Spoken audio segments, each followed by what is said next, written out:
Good morning students. हम लोग D block elements में उसकी फ़िज़िकल प्रॉपर्टीज़ के बारे में पढ़ रहे थे। उसी में हम लोग आज शुरू करेंगे heat of atomisation. Last turn पे हमने आयनाइजेशन एंथैल्पी के बारे में पढ़ा था। अब हम शुरू करते हैं हीट ऑफ एटोमाइजेशन।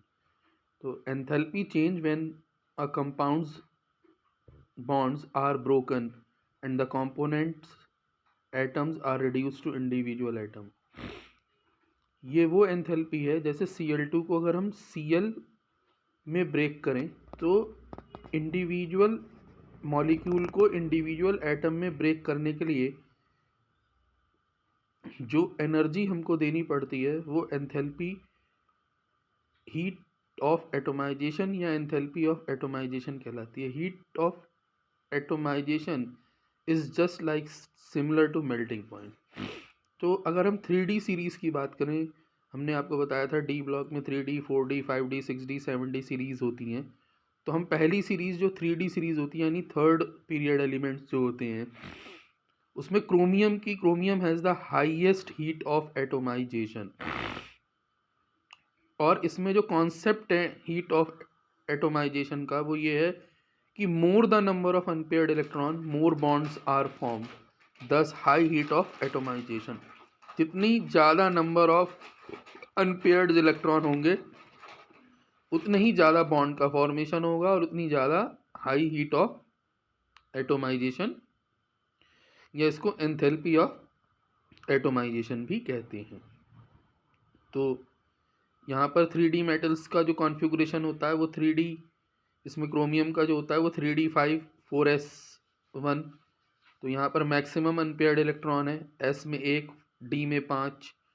तो क्रोमियम की 3D सीरीज़ में एंथैल्पी ऑफ एटोमाइजेशन सबसे ज़्यादा है, लेकिन ओवरऑल देखा जाए तो 5D सीरीज़ की एंथैल्पी ऑफ एटोमाइजेशन 4D से और 4D की 3D से सबसे ज़्यादा होती है। इसीलिए ये ग्राफ कंपैरिजन भी दिया हुआ है। अब हम लोग पढ़ते हैं मेल्टिंग पॉइंट के बारे में। तो मेल्टिंग पॉइंट जो है वो कई सारी बातों पे डिपेंड करता है। Symmetry of molecule, hydrogen bonding, van der Waals forces, surface area of molecule, polarity, metallic bonding. Melting point and boiling point, high melting point and boiling point का जो कॉज होता है that is due to the strong metallic bond. जितना metallic bond strong होगा and the presence of half filled और d orbitals, और अगर D orbitals half filled होंगे तो उतना ही ज़्यादा मेल्टिंग और बॉइलिंग पॉइंट होगा। Involvement of greater number of electron from n-1 D orbital, और n-1 डी ऑर्बिटल से जितने ज़्यादा एटम्स का इन्वॉल्वमेंट होगा बॉन्डिंग में to the ns electron in the interatomic metallic bonding जो मैं आपको बता रहा था। ns की अपेक्षा अगर n-1 डी ऑर्बिटल के इलेक्ट्रॉन ज़्यादा बॉन्डिंग में पार्टिसिपेट करेंगे तो उनका मेल्टिंग पॉइंट और बॉइलिंग पॉइंट बहुत ज़्यादा होगा because of strong inter atomic bonding transition elements है। इसी वजह से चूँकि ट्रांजिशन एलिमेंट में डी ऑर्बिटल भी इन्वॉल्व होता है बॉन्डिंग में, डी ऑर्बिटल का इलेक्ट्रॉन भी इन्वॉल्व होता है बॉन्डिंग में, इसीलिए because of strong inter atomic bonding होती है ट्रांजिशन एलिमेंट्स में। चूँकि डी ब्लॉक का भी इलेक्ट्रॉन जो है डी ऑर्बिटल का इलेक्ट्रॉन भी बॉन्डिंग में पार्टिसिपेट करता है, इसलिए ट्रांजिशन एलिमेंट्स का मेल्टिंग पॉइंट और बॉइलिंग पॉइंट ज़्यादा होता है। अब हम यहाँ पे देखते हैं कि किस ग्रुप का सबसे ज़्यादा मेल्टिंग पॉइंट होता है, which group has element has highest melting point. तो ग्रुप 6 का सबसे ज़्यादा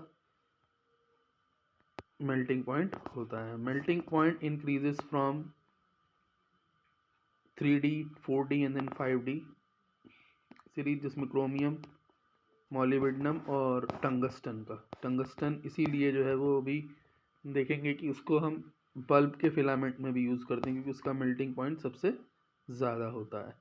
तो more the number of unpaired electron more is the melting point, ये इसका फैक्टर है। जितने ज़्यादा नंबर ऑफ अनपेयर्ड इलेक्ट्रॉन होंगे मेल्टिंग पॉइंट उतना ही ज़्यादा होगा। Due to high melting point, अभी मैंने आपको बताया भी था, tungsten is used in bulb filament.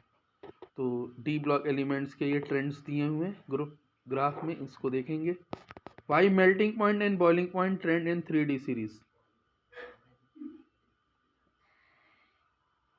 तो as chromium mercury and zinc has stable configuration, chromium mercury और जिंक का कॉन्फ़िगरेशन बहुत ज़्यादा हाईली स्टेबल होता है, so they won't like to lose electron for delocalization, इसलिए वो डी लोकलाइजेशन में अपने इलेक्ट्रॉन को इन्वॉल्व नहीं करते, and which leads to weak metallic bonding, इसीलिए उनकी मेटेलिक बॉन्डिंग लूज होगी, मेल्टिंग पॉइंट कम होगा।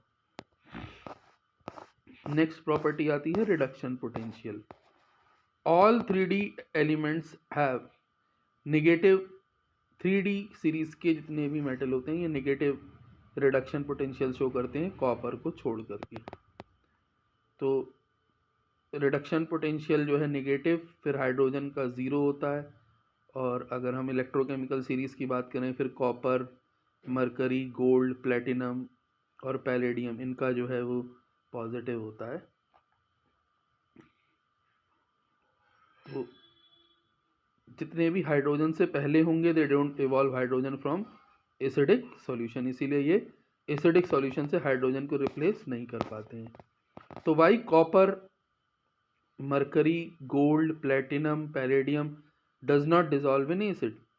So as their reduction potential value is greater than the value for hydrogen ion or hydrogen atom, so they cannot liberate hydrogen in acid solution and hence cannot form soluble salt. तो इसीलिए जो copper हैं और ये mercury है, gold है, ये जो हैं इनका रिडक्शन पोटेंशियल वैल्यू पॉजिटिव होती है, और रिडक्शन पोटेंशियल वैल्यू पॉजिटिव होने के वजह से ही ये हाइड्रोजन से लीस्ट रिएक्टिव होते हैं, और ये हाइड्रोजन को एसिड सॉल्यूशन से रिप्लेस नहीं कर पाते।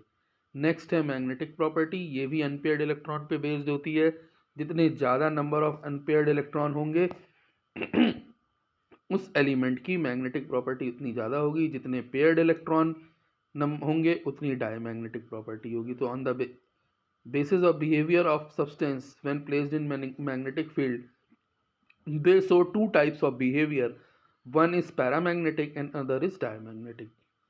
Paramagnetic means the substance which attract the magnetic field which are attracted in magnetic field, and the substance which are repelled in magnetic field are diamagnetic. So if they are having maximum number of unpaired electron they are paramagnetic, if all electrons are paired, it means absence of unpaired electrons are there, so they are diamagnetic. Now we'll discuss color of compounds.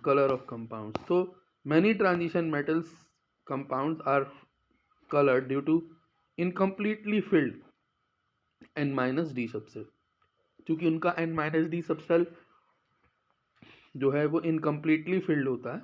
इस transition की वजह से क्योंकि electron jump करता है energy देने पे, उस वजह से ये अनपेयर्ड, इसलिए वजह से ये कलर्ड शो करते हैं, कलर्ड कंपाउंड्स का फॉर्मेशन करते हैं। सो इन द आइसोलेटेड एटम और ions the 5d orbitals are divided into two categories, that is Eg and T2g with different energies. So यहाँ पे तीन dx,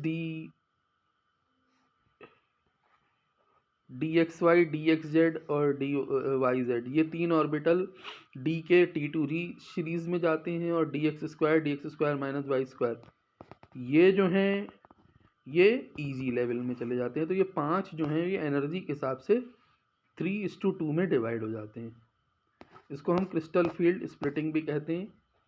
यहाँ पे बहुत सारे कंपाउंड्स के कलर और उसके कॉन्फ़िगरेशन के बारे में दिया हुआ है कि अगर उसके 3D सबशेल में ऑर्बिटल में ये इलेक्ट्रॉन होगा तो वो ये कलरलेस होगा, अगर ऐसा इलेक्ट्रॉन होगा तो वो ऐसा कलर होगा। तो यहाँ पर कलर जो है वो तीन बातों पे डिपेंड करता है, presence of unpaired electron, nature of ligand, geometry of the complex. When d orbital is completely filled the compound is colourless. यही है यहाँ पे कॉन्सेप्ट, अगर d ऑर्बिटल कम्प्लीटली फिल्ड है तो वो कंपाउंड कलरलेस होगा। Some ions are coloured even though they have no incompletely filled d orbital, exception भी है, जो जैसे हम ऊपर कह रहे थे अगर d ऑर्बिटल कम्प्लीटली फिल्ड होगा तो वो कलर नहीं शो करेगा, लेकिन कुछ एक्सेप्शन हैं जैसे VO2, CrO4, MnO4, Cr2O7। तो it is due to the charge transfer phenomena. इसके ऊपर देखिए चार्ज लगा हुआ है, चार्ज ट्रांसफ़र करके कलर शो करते हैं। नेक्स्ट एलॉय, हमने देखा बहुत सारे मेटल्स मिल करके, एलिमेंट्स या मेटल्स मिल करके एलॉय का फॉर्मेशन करते हैं। तो यहाँ पे आप देख लीजिए ब्रास किसका एलॉय है, ब्रॉन्ज, कॉपर और टिन का एलॉय है। गन मेटल या बेल मेटल कॉपर, जिंक और टिन का एलॉय है। Stainless steel copper, iron, carbon, iron, copper और निकल का एलॉय है। So mixture of element is known as alloy. अब हम इंटरस्टिशियल कंपाउंड की बात करेंगे। तो it is a kind of solid state transition element form interstitial compounds. तो इंटरस्टिशियल कंपाउंड की प्रॉपर्टी क्या होती है? दे show variable oxidation state, they are hard, they have high melting point and boiling point, and the mixture of ionic and covalent compounds, good conductor of heat and electricity. So next we come on to the catalytic property. Transition element catalytic property भी show करते हैं, और presence of empty d orbital होने की वजह से, large surface area होने की वजह से, variable oxidation state होने की वजह से, और ability to form complexes, ये सारी चीज़ें होने की वजह से, कई सारे कॉम्प्लेक्स कंपाउंड बनाने की वजह से ये कैटेलिटिक एक्टिविटी भी शो करते हैं। कैटलिस्ट वो होते हैं जो रिएक्शन रेट को या तो बढ़ाते हैं या रिएक्शन रेट को घटाते हैं। स्कैंडियम कैटलिस्ट की तरह यूज़ नहीं होता। टाइटेनियम का क्लोराइड और ET3Al ये जिगर मिल करके एक बहुत ही इंपॉर्टेंट कैटलिस्ट बनाते हैं जिसको जिगर नट्टा कैटलिस्ट कहते हैं। And it is use in the preparation of polythene from ethene. Ethene से जब हम पॉलीथीन बनाते हैं तो वहाँ पर इस जिगर नट्टा कैटलिस्ट का इस्तेमाल होता है। और V2O5 एक कैटलिस्ट है जो कॉन्टेक्स्ट प्रोसेस में यूज़ होता है। VI वेनेडियम जो है ये भी यूज़ होता है, वेनेडियम का पेंटॉक्साइड। तो यहाँ पर हम कुछ कैटेलिटिक एक्टिविटी दी हुई है। Let's continue with the catalytic activity of the transition element. Catalytic activity of transition element, जैसे क्रोमियम में Al2O3 और क्रोमियम ऑक्साइड यूज होता है। एरोमेटाइजेशन में मैंगनीज यूज्ड होते हैं। Manganese MnO4 used as the catalyst in producing oxygen. KClO3 से oxygen बनाने में MnO2 यूज होता है। Anhydrous FeCl3 used in a Friedel Crafts reaction. और Fe ट्यूब्स जो हैं वो यूज होती हैं बेंजीन से एसिटिलीन बनाने में। There are so many FeSO4 और H2O ये ऑक्सीडाइजिंग एजेंट है। ये Fe जो है वो यूज होता है अमोनिया बनाने में हेवर्स प्रोसेस से। कोबाल्ट यूज होता है ऑक्सो प्रोसेस में हाइड्रोफॉर्माइलेशन में। निकेल यूज होता है hydrogenation of alkene and alkyne में। और कॉपर जो यूज होता है एरोमेटाइजेशन में। There are so many catalyst which used in the reaction. So oxidation state की अगर हम बात करें तो unlike P block where heavy elements show lower oxidation state due to inert paired effect, the heavy element in D block stable in higher oxidation state. यहाँ पर ये stable होते हैं ऑक्सीडेशन स्टेट के बारे में ज़्यादा और कुछ एलिमेंट इनके वेरिएबल ऑक्सीडेशन स्टेट भी। सो मोलिब्डेनम 6 में, टंगस्टन 6 में are found more stable than chromium 6. So do you know that d block elements can show variable oxidation state. अब यहाँ पर जो मैंने आपको बताया जो वेरिएबल ऑक्सीडेशन स्टेट ये क्यों शो करते हैं, क्योंकि इनके पास NS इलेक्ट्रॉन और N-1D इलेक्ट्रॉन दोनों जो हैं वो बॉन्डिंग में पार्टिसिपेट करने के लिए अवेलेबल होते हैं, इसलिए ये वेरिएबल ऑक्सीडेशन स्टेट शो करते हैं। यहाँ पर आप देखिए KMnO4, K2MnO4, K2MnO4, MnO2, Mn2O3, MnO, manganese के इतने सारे ऑक्साइड हैं, पोटेशियम के ऑक्साइड हैं, ये कई सारी ऑक्सीडेशन स्टेट को शो करते हैं। तो अब हम यहाँ पर कुछ रिएक्शंस देखेंगे। जैसे कॉपर है, ऑक्सीडेशन करा दीजिए कॉपर ऑक्साइड में हो जाएगा। फिर H2O से रिएक्शन करा दीजिए तो कॉपर हाइड्रोक्साइड का फॉर्मेशन करता है। और फिर एक CuCO3 ग्रीन है, इसकी H2CO3 से करा दीजिए तो CuCO3.CuOH बेसिक कॉपर कार्बोनेट में कन्वर्ट हो जाता है। यहाँ पे रिएक्शन ऑफ जिंक देखिए, जिंक को भी ऑक्सीडाइज कराइए तो जिंक का ऑक्साइड बन जाएगा। वाटर से करा दीजिए हाइड्रोक्साइड बन जाएगा। और फिर कार्बन डाइऑक्साइड से करा दीजिए हाइड्रोक्साइड को तो कार्बोनेट, जिंक का कार्बोनेट बन जाएगा। और फिर इसको करा दीजिए तो ये बेसिक जिंक कार्बोनेट में कन्वर्ट हो जाता है जो कि डल कलर का होता है। Let's study about potassium permanganate के बारे में यहाँ पे हम पढ़ेंगे इसमें, जिसका कलर पर्पल होता है। It is an interesting fact about its colour, no unpaired electron present still coloured. देखिए हमने कहा था अनपेयर्ड इलेक्ट्रॉन मौजूद होने चाहिए कलर्ड के लिए, लेकिन यहाँ पर एक एक्सेप्शन ये भी है, इसके पास कोई अनपेयर्ड इलेक्ट्रॉन नहीं होता फिर भी ये कलर्ड होता है। सो यहाँ पर कलर्ड का कारण होता है ligand metal charge transfer, LCMT बोलते हैं, क्योंकि इसमें जो लिगैंड मौजूद है मैंगनीज़, वो जो है चार्ज ट्रांसफ़र करता है, इस वजह से ये कलर होता है। हाईली सॉल्युबल इन वाटर होता है, it is very strong oxidising agent. KMnO4 behaves as self indicator in various titration reactions जो हम करते हैं उसमें, वहाँ पर ये सेल्फ इंडिकेटर के रूप में भी इस्तेमाल होता है। ये इसके बहुत सारे स्ट्रक्चर दिए हुए हैं, प्लीज़ इनको ज़रूर ड्रॉ कीजिएगा, इसका स्ट्रक्चर ज़रूर आता है। Due to resonance all the manganese and oxygen bonds are of same length. Resonance की वजह से मैंगनीज और ऑक्सीजन, अगर आपसे पूछा जाए मैंगनीज और ऑक्सीजन की सारे स्ट्रक्चर में क्या बॉन्ड लेंथ है, तो सभी सेम होगी बिकॉज ऑफ द रेजोन, ये सारे रेजोनेटिंग स्ट्रक्चर्स हैं। What is the bond angle of manganese and oxygen? 109 degree. Angle remains tetrahedral due to resonance and bond length है 1.75। तो प्रिपरेशन ऑफ KMnO4 इसको देख लीजिएगा। अगर हम MnO2 की KOH से ऑक्सीजन के प्रेजेंस में रिएक्शन कराते हैं तो K2MnO4 बनता है, और फिर इसकी इलेक्ट्रोलिसिस करते हैं तो MnO4 और MnO2 बनता है।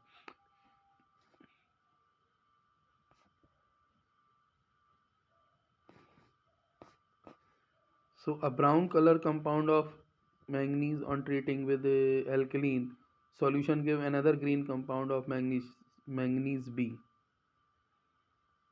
which on electrolysis give a purple pink colored compound C, find ABC। तो ये पूरी जो क्वेश्चन है इसी ऊपर वाली रिएक्शन पे मौजूद है और इसी पे बेसिस आप इस क्वेश्चन को करेंगे। इसमें ब्राउन कलर्ड कंपाउंड जो है वो यहाँ पे दिया गया है A, तो ये एल्कलाइन ऑक्सीडेशन ग्रीन कंपाउंड में कन्वर्ट होता है, ग्रीन कंपाउंड की इलेक्ट्रोलिसिस करते हैं तो एक पिंक कंपाउंड बनता है। तो लास्ट स्टेप जो होती है वो डिस्प्रोपोर्शनेशन रिएक्शन की होती है, वहीं पे जाकर के पिंक कंपाउंड जो सी होगा वो KMnO4 होगा, potassium permanganate. Presence preparation of H2O8 2-, manganese की H2O8 2- H2O से कराएंगे MnO4 H+ और SO4 बनेगा। From which acid H2O is derived? अगर ये पूछा जाए किस एसिड से H2O8 डिराइव्ड होता है तो H2H2O8 नाम का एक पर ऑक्सो डाइसल्फ्यूरिक एसिड होता है, उससे इसका बनाया जाता है, या मार्शल एसिड भी इसको कहते हैं।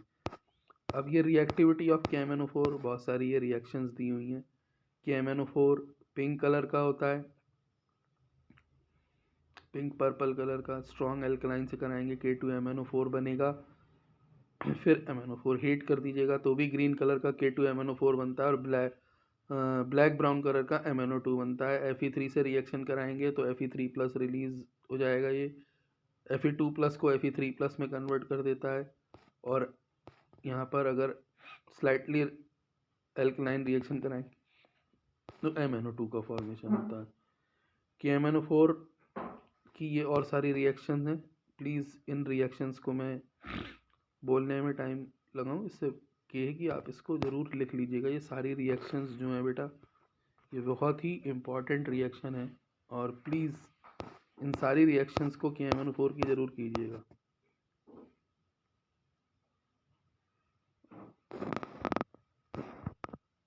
तो that's all in this video, इसको प्लीज़ ज़रूर कीजिएगा। Thank you.